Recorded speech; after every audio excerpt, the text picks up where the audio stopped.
panilọ́kọ̀ o. Ìjọba Kwara àwọn DSS gbẹ̀bọ̀ fáwọn méjì aláwọn gbàbọ̀ lọ́wọ́ àwọn ọdẹ Yorùbá. Àjàṣẹ́sí wa ń bẹ Ọlọ́run, à ń bẹ gọ́ọ̀mẹ̀ntì Tinubu kan jọ ká help wa o. A dìgbò fún wọn tí wọ́n là ń ṣe o. Ọlọ́run ní bá dáadáa ọmọ Nàìjíríà jẹ́ o. Èèyàn 15 náà pa. So náà a rí pé ẹ ti fi di dá ọ̀nà. Yes. Kí ni eléyìí túmọ̀ sí? A fi ẹ̀hónú wa tá a bá dáná yín náà ò ní wá bílẹ̀ nìyí. Ó ti tún ṣẹlẹ̀ o, ó ti tún ṣẹlẹ̀ nílùú Kwara báyìí o. Ṣẹlẹ̀ bí àwọn arábìnrin yìí bí wọ́n ṣe ń lọgun, bí wọ́n ṣe ń kígbe tí àwọn agbénipa tún ti wọbẹ̀ báyìí, wọ́n ti pa ọkọ arábìnrin yìí, wọ́n ti pa a lot of people, wọ́n pa a lot of security. Ẹ wo bí wọ́n ṣe ń pa lọ́tún àti lósì nílùú Kwara. Bàbá Tibetan ní àwọn ọba tí wọ́n ń jà, tí wọ́n bẹ̀rẹ̀ sí ń bára wọn jà, eléyìí ló ju ilẹ̀ Yorùbá, eléyìí ló tẹ́ ilẹ̀ Yorùbá dó. Bàbá Tibetan ní kò ṣe ọ̀rọ̀ tí àmàmà sọ́ọ̀sì ilẹ̀ Yorùbá.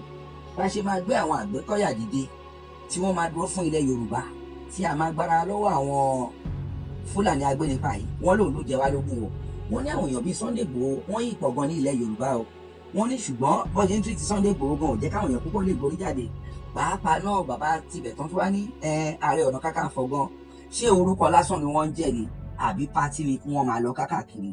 Wọ́n ní àwọn gómìnà Abdulrasaq gan, gómìnà ilẹ̀ Kwara, wọ́n ló tún ṣe bẹ́ẹ̀ o. Wọ́n ní àwọn security tó gbà Fúlàní náà ni wọ́n ní àwọn yẹn gbà wọ́n ìbọn lọ́wọ́ àwọn main security, òun náà fi rí àwọn èèyàn tó pọ̀ tó báyìí pa o. Eléyìí ti kọjá bẹ́ẹ̀ o. Bẹ́ẹ̀ náà lẹ́nujọ́ mẹ́ta yìí tẹ́ bá rí pé ìkànnú àwọn bandit yẹn tí wọ́n ti ń wá tipẹ́tipẹ́ làbáṣà ilé rí wọn náà negotiate. Lẹ́yìn negotiation ni gbogbo oríṣiríṣi wàhálà ìbẹ̀rẹ̀ sí ń ṣẹlẹ̀ o. Irú ìlú wo la wá ń ṣe báyìí, irú ìlú wo la wá ń govern báyìí. Gbogbo àwọn governors yìí táàrin lójú fọ́nrán yìí, gbogbo wọn dẹ̀ wà ní ìlú yẹn because nǹkan kan ò pa ọmọ wọn, kò pa ọkọ wọn, kò délé wọn. Àwọn governors wà ń bẹ̀, àwọn ọba ilẹ̀ Yorùbá wà ń bẹ̀, ẹ̀ẹ́dẹ̀ ń bá àwọn Haúsá yìí ṣe, ẹ̀ ń bá àwọn Fúlàní yìí ṣe, ẹ̀ẹ́dẹ̀ stood ground yìí, eléyìí ó lágbára gan.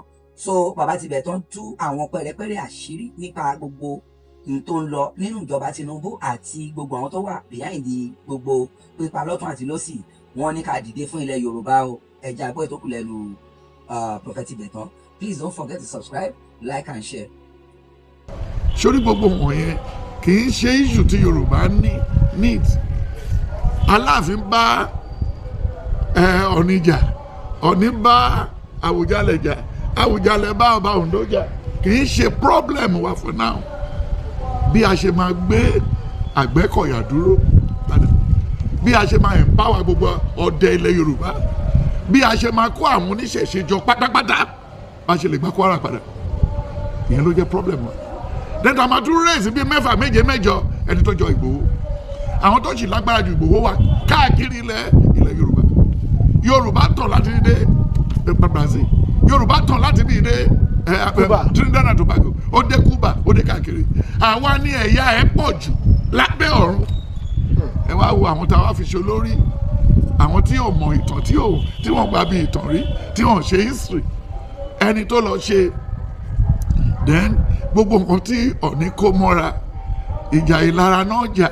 Kì í ṣe gbá Aláàfin ò mọ nǹkan tó ń ṣe, ó ganu sí ni. Ó ganu sí.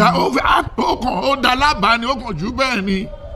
Ó mọ̀ pé ó ní ọwọ́ ajá ni ó tó, ọwọ́ ajá ni ó tó, ìjímèrè tó lóhùn ò lérè sá, ọwọ́ ajá ni ó tó. Tọwọ́ ajá bá tẹ̀. So ẹ jọ ṣé ní gbogbo nǹkan tí ẹ sọ wọ̀nyí ìkò tí ẹ relevant mọ nǹkan tó wà ńlẹ̀ lọ́wọ́. Àwọn tó ń lé kúrò nínú abúlé ní Kwara, then tí Gumi àti Abdulsalam gbogbo ẹ̀ tó ń wá mineral resources káàkiri ilẹ̀ Yorùbá yìí, tó bá ti kan Kwara ó máa kan Èkìtì, tó bá ti kan Èkìtì ó máa kan Oǹdó. Ìyẹn ló yẹ ká wá ọ̀nà. So kí ni Ọọ̀ni of Ifẹ̀ ò lè lọ sójú ogun, kò tiẹ̀ mọ incantation tó lè sọ tẹ́jẹ̀ bá ń ru. Then Aláàfin pàápàá kò mọ nǹkan tó lè sọ tójò bá fẹ́ rọ̀ kójò má rọ̀. Then bí àwọn dùndún làwọn méjèèjì. Oh God. So but kí wọ́n dáhùn question ẹ̀. Yes sir. Time ló expose ignorance àwọn méjèèjì. Ẹni tó jẹ́ ọ̀kan lọ́mọ ṣe ló yẹ kán dàdúgbò rẹ̀ kán nà.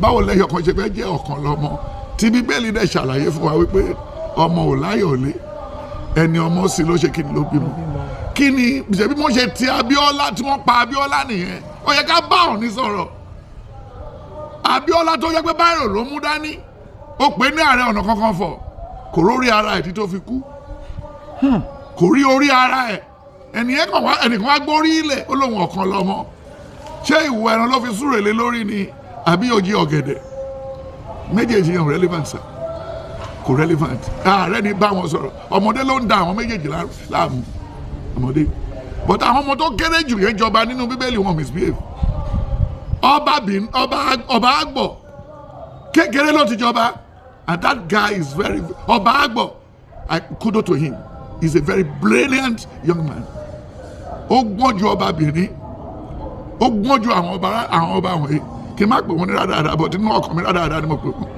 bọ̀ kí n má sọ jáde mo ti sọ ṣé ẹ rí kan tẹ́mi sọ ìkan tá a bá fẹ́ ṣe ní kẹjẹ ká ṣe ó dàbí ẹni tó fẹ́ báyàwó ẹ̀sùn ó ti mọ̀ pé okó òun ò ṣiṣẹ́ ó dẹ̀ lówó lọ́wọ́ náwó fóbìnrin yẹn títí obìnrin yẹn ló wá fi nǹkan lé káàkiri ń sìn tó rìn òwò láàrin ilé ó ní wọ́n ti jíṣẹ́ fún nǹkan ọjọ́ tóun bá ti bóbìnrin sùn lọ́sàn-án gangan ẹ̀mí ò máa bọ́ ó ní kí léèdì yẹn wá máa lọ ọjọ́ tó bá máa ṣe àjòrú nígbà tó tún yá obìnrin yẹn tó wá lóru olóhùn nífẹ̀ẹ́ ó ní bẹ́yìn ṣe rò látàárọ̀ wọ́n dẹ̀ bá dí bẹ́ẹ̀ títí ọdún mẹ́ta ó ra mọ́tò fóbìnrin yẹn ó ra kẹ̀kẹ́ fóbìnrin yẹn ó ra gbọ̀ngàn ó ra jewelries irú àwọn bẹ́ẹ̀ yẹn kẹ̀rẹ́ lóbìnrin máa ń like obìnrin wá ní máyà kankan fún mi lẹ́ni èdè la máa ṣe kí ni èdè la máa ṣe kí ni kí ló ń fẹ́ tí ó wá jẹ́ bí oúnjẹ obìnrin yẹn ti takùn mọ́lẹ̀ ní tó wọ́ hámà jáde lábẹ́ tírélà ló fà jáde ṣe nìyẹn sórí kọlẹ̀ ó tutù róróróróró kò sẹ́jẹ̀ lórí oko yẹn títí ó ti gbẹ ti pẹ́ ó wọ 4 o'clock ó lóun mọ bó ṣe máa sọ fún ẹ ọkọ yìí ti wọ dẹ́ǹtì kí tó mí tiẹ̀ mi ò mọ bó ṣe rí ẹnìkan ló fọwọ́ gbá mi nídìí lóṣòdì ẹni gbogbo ẹ ò dẹ̀ wá nǹkan ṣe sí ó ní má pa mí sílé má pa mí síta lọ́rọ̀ àwọn méjèèjì ṣe o bọ̀ tí kò tó ìwọ ló béèrè jẹ́jẹ́ mi mo wà bí má dé kó yọ ẹlẹ́nu so lẹ́yìn tí yẹn kúrò báwo lẹ ṣe lè pẹ́ nìkan ló ọ̀kan lọ́mọ ẹ wo iye tó ń gbé fún Gani Adams ó di wàhálà sí lọ́rùn ó pẹ̀lú kan tí Gani Adams fi rọ́ọ̀lù Fáṣẹ̀hún tó gbẹ̀gbọ́n wá dànù iṣẹ́ náà ni oríṣe iṣẹ́ náà ni oríṣe yìí o oyè tó wà lọ́wọ́ Gani Adams sísè kò sí sáfídíkẹ̀tì lọ́wọ́ ẹ̀ ó ń Gani Adams kájí ó ń Gadi Adams ó ń Gadi Adams ó ń Gadi Adams kì í ṣe Gani Adams ó ń Gadi Adams ó kẹtàn ṣe rí but it's okay torí kan tẹ́mi sọ nípa time yẹn oníwàásù 3:1-8 only there is time for everything under heaven then Ephesians 5:4-9 then Mark 13:33 Ephesians 5:15-16 then Psalm 90:10-14 then when you look at Romans 13:11 Proverbs 27:1-4 Esther 4:13-16 ó ní òun ò mọ̀ bóyá nítorí táìmù yìí lolúwa dáhùn sí torí àwọn Júù Ọọ̀ni ọ̀rọ̀ yẹn o Aláàfin ọ̀rọ̀ yẹn o Esther 4 ó ní I'm going in to meet the king only if I come back if I didn't come back God so be it he excelled that's a woman Esther he excelled then àwọn wo ló fẹ́ ṣe tiwa àwọn tá a fi jẹ wọ́n ti jẹ ayé kú Ọọ̀ni ti ṣe gbogbo ẹ̀ káàkiri kò sí kan tó Ọọ̀ni ò tiwọ́ bọ̀ nílùú yìí kó tó wá dọ̀ ni bó fọwọ́ náà bó ti àmúlòmálà o àfọwọ́ra o àfọwọ́gbé o àfọwọ́dàrú o títí dàrẹ́ dẹ́nì yẹn náà tún dé láti Manitoba níbi tó ti lọ ṣe pásítọ̀ tó ṣe tibí tó fọ tọ́lẹ̀tì tó ṣe gbogbo ẹ̀ tó dé ó ṣe wá yíra ẹ̀ mọ́lẹ̀ olóhùn Muslim and the record is still very fresh kí ló fẹ́ gbà lọ́wọ́ àwọn onírọ́ méjèèjì yìí Ọlọ́run ò fẹ́ irọ́ God hate lie irọ́ ló kọjú àwọn méjèèjì síra wọn ta ló mọ iye tí Ọọ̀ni gbà lọ́wọ́ ọ̀kan lọ́mọ ta ló mọ kan tọkàn lọ́mọ ṣì máa tó gbé wá fọ́ ni ta ló mọ iye kẹ́ẹ̀sì tán ní lọ́jọ́ ta ló mọ bọ́ ṣe parí àtàwọn náà gbówó fún àwọn okú wọn kàn kó for nothing ẹjọ́ sá ibì kan lọ́lọ́run máa gbà mú aláìṣòdodo because God hates lie God hates lie but kẹrin rántí pé we are all on the queue ikú ń bọ̀ lẹ́yìn Marcus ikú ń bọ̀ lẹ́yìn ẹ̀ ọ̀tá àmì tó máa mọ sọ̀rọ̀ ikú nsìn Àwórì ń gbọ́n rí ó ti fẹ́ jòkó rí second time Tinubu jòkó kó rí wọn wá fi ẹ́ síbẹ̀ kí wọ́n náà ṣe president yẹ́rì kan tẹ̀mí sọ kò sẹ́ni tó fẹ́ kú ẹ gbogbo yẹn so ẹ fà àwọn méjèèjì lẹ̀ táìmù ló máa ṣètù wọn.